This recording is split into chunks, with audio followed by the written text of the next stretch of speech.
தோழிகிட்ட சொல்லணும். அப்ப முருகப்பெருமானுக்கா 1 வருஷமா 2 வருஷமா அவருக்காக 13 வருஷமா காத்துக்கிட்டு 5 வயசுல இருந்து 11 வயசு முருகப்பெருமான மனசுல கடவுளா நினைச்சேன். இப்ப 12ல இருந்து 13 வயசு நடக்குது. 13 வயசு நடந்து முடிகிறக்குள்ளே முருகப்பெருமான் எனக்கு மாலை மாத்தணும். திருப்பரங்குன்றத்துல தெய்வ யானையை ஏற்கனவே திருமணம் முடிச்சாச்சு. நான் 2ஆம் தாரம் கல்யாணம் பண்ணிக்கணும்னு நினைக்கிறேன். இது சரியா இல்ல தவறா? இது பேராசையா? அப்படி சக்கராத்தி சண்டை தான் வரும் அப்படின்னு நான் நினைக்கிறேன். ஆனா தாயிதாப்பன்னு நினைப்பாங்க.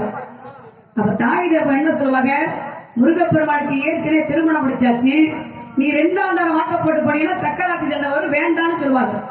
ஆனா வேண்டான்னு சொல்லுவாங்க ஏத்துக்கக்கூடிய பக்குவமான வயசு கிடையாது. நம்ம தாயிதப்ப நம்ம மனசை மாத்த பாக்குறாங்க அப்படின்னு ஏத்துக்கக்கூடிய பக்குவமான வயசு கிடையாது. ஒரு மனிதனுக்கு எப்ப நல்லது எது கெட்டது எது எப்ப உணர்வாங்கன்னா, அவங்க ஒரு திருமணம் முடிச்சு அவங்க குழந்தைய பெற்று வளர்க்கும் போது என்ன நினைப்பாங்க, நம்மளையும் நல்ல விஷயங்கள் தாய் தப்புன்னு சொல்லி இப்படித்தானே நம்மளையும் வளர்த்திருப்பாங்க அப்படின்னு தாய் தப்பனோட அருமை தன்னோட குழந்தைய வளர்க்கும் போதுதான் தெரியுமா. அப்ப நல்லது எது கெட்டது எதுன்னு எப்பவும் உணர முடியாது. அப்ப உங்க குழந்தைய சொல்லி வளர்க்கும் போதுதான் தெரியும். ஆனா அதே நேரத்துல அவருக்காக 13 வருஷமா காத்திருந்தார் முருகப்பெருமானை நான் காதலிக்கிறேன். அவர் என்ன காதலிக்கிறாரா அப்படின்னு தெரிஞ்சுக்கணும்னா என்ன செய்யலாம்?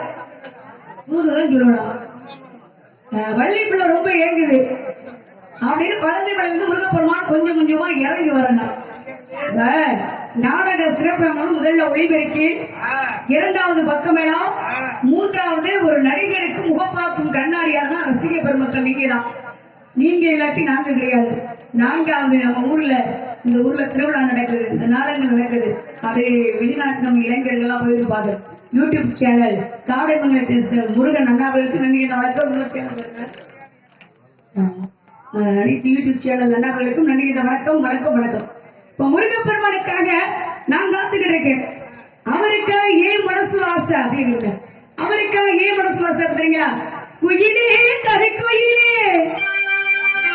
யாரவை தேடுகிறாய்,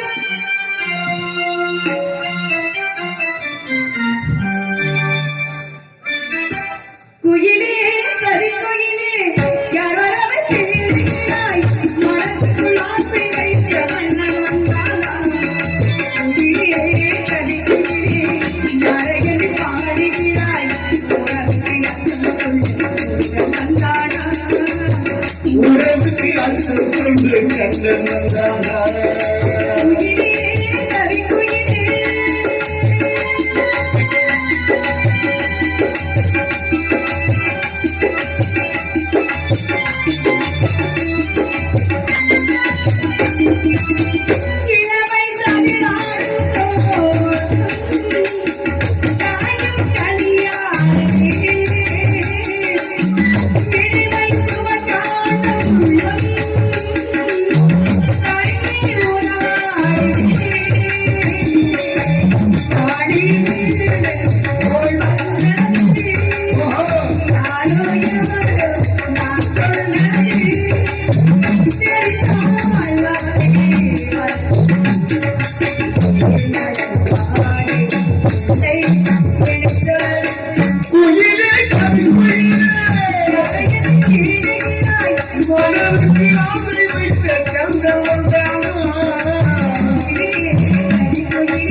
Hey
முருகப்பெருமானம் அப்படி நான் காதலிக்கிறேன்.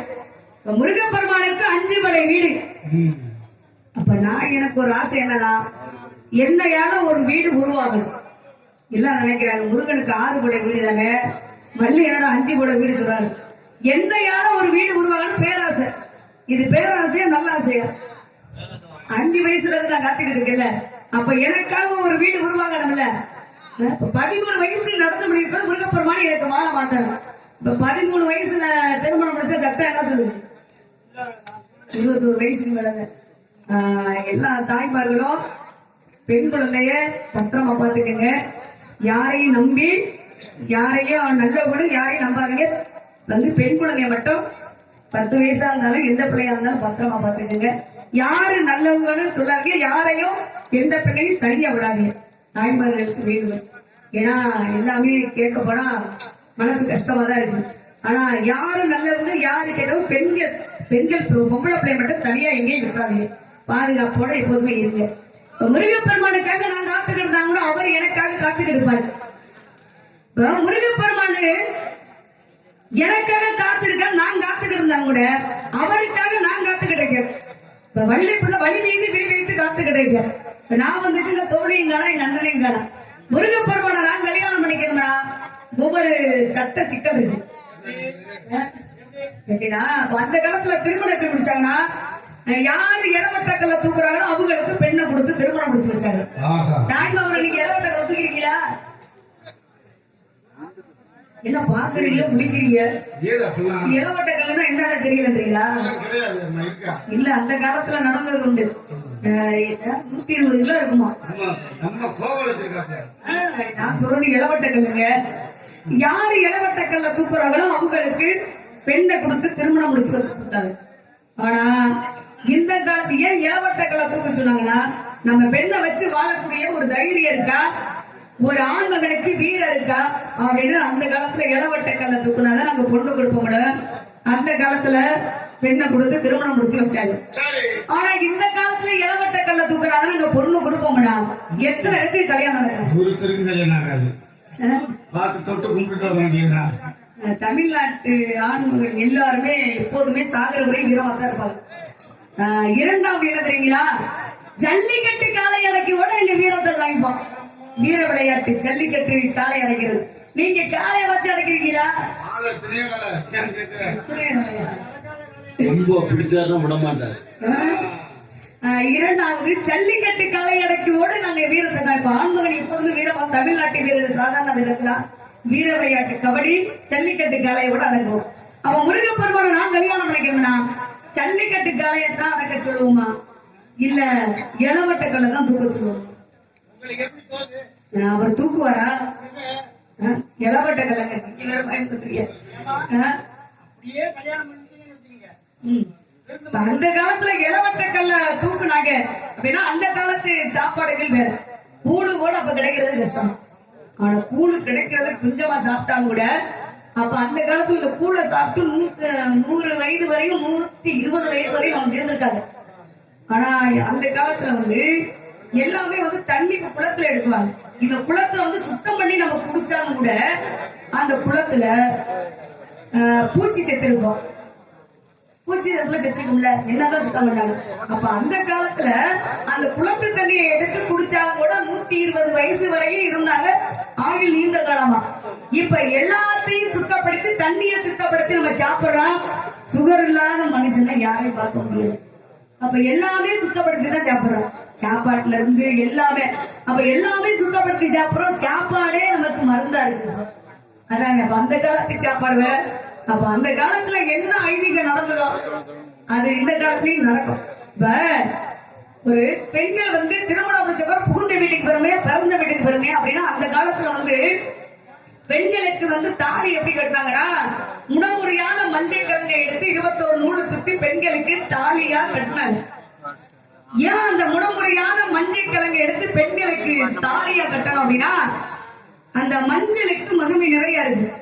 அப்ப அந்த மஞ்சள் அந்த கழுத்துல பெண்களுக்கு தாலி கட்டுவது கணவன் பக்கத்துல அது பக்கத்துல தூங்கும் போது அது நுகர்றது போது அந்த கணவனுக்கு நீண்ட ஆயுள் கூடுமா.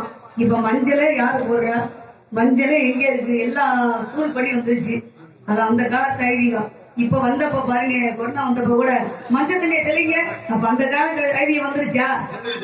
அப்ப அந்த காலத்துல என்ன நடந்ததோ அது நடக்கும்.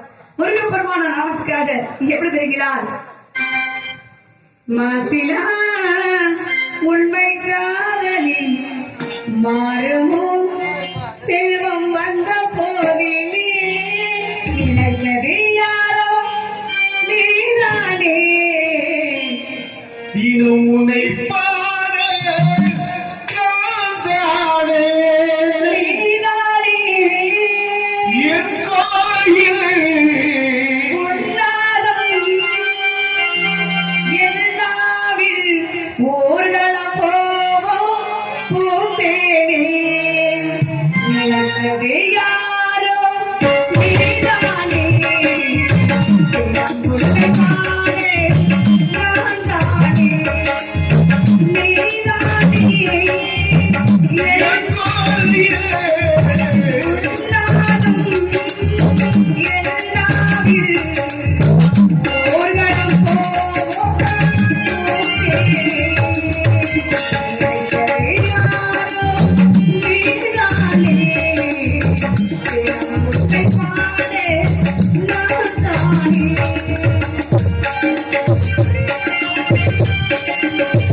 நீ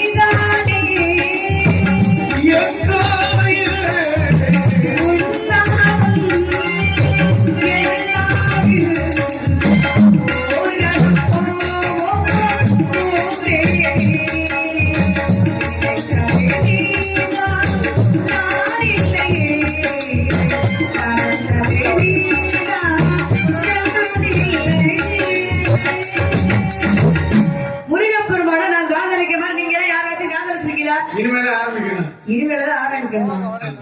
தாய்மாவோட நீங்களா ரஞ்சித்து? நீங்க என்னது யாரையும் காதலிக்கிறீங்களா கேட்டேன். அப்படின்னா என்ன? அது கூட தெரியாம இருக்கானே. மனிதன் பிறந்ததுல இருந்து சாகிற வரைக்கும் காதலுது. காதல் இல்லாம உலகமே கிடையாது. இருமணமும் சேர்ந்தா திருமணம், இருமணமும் சேர்ந்தா வெறுமணம் தான். ஒரு பெண்ணோட மனசு ஒரு ஆணோட மனசு ஒண்ணு சேர்ந்தது உலகம். ஒண்ணு சேரலாம்னு வச்சுங்க, அது உலகமே இருக்கு. அப்ப இருமணமும் ஒண்ணு சேரணும். அப்ப என்னோட மனசு முருகனோட மனசு ஒண்ணு சேரணும். 16 வயசுல ஒரு காதல் வரும், அது ஒரு வகைப்படும். 20 வயசு இளமை காதல், 60 வயசு அனுபவ காதல், அதையும் தாண்டி பிடிக்கமான காதல் எங்காது. 90 வயசுல காதல் வருமா தாய்மாமன்? இப்படி காதல் வரும்.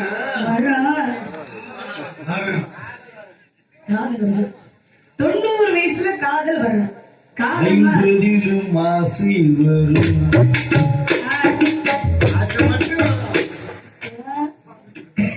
காதல்னா என்ன தெரியுங்களா?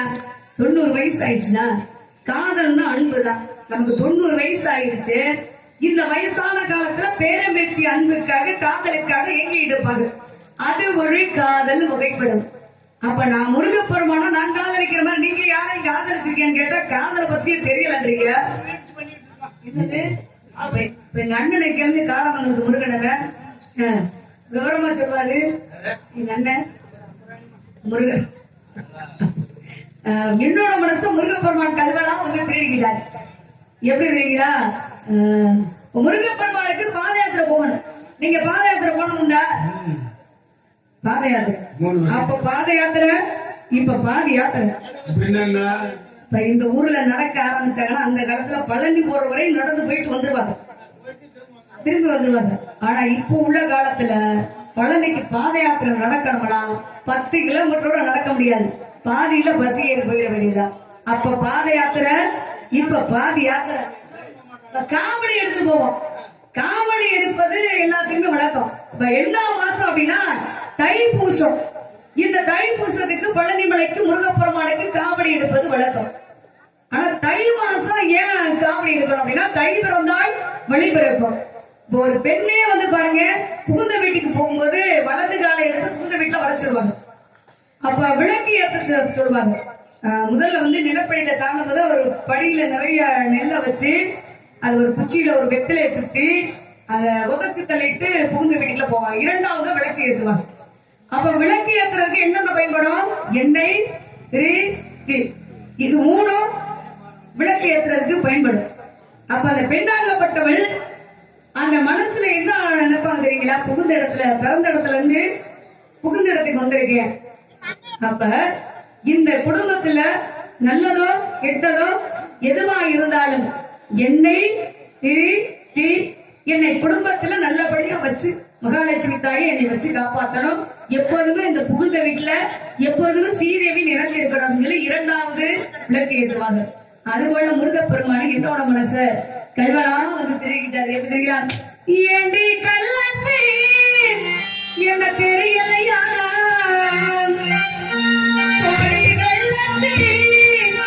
என்ன புரியலையா, நெஞ்சில்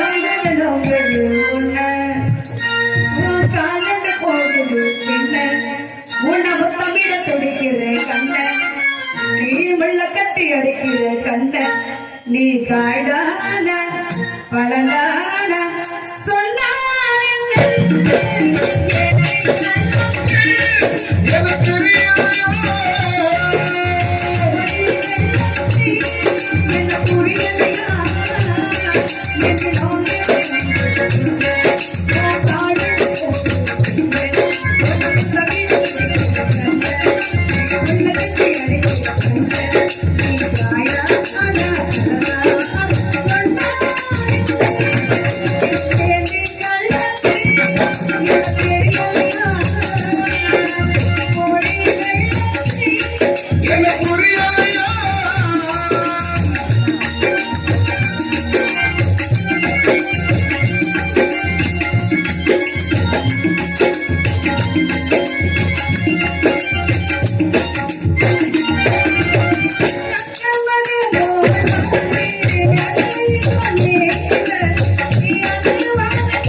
லே லே லே லே லே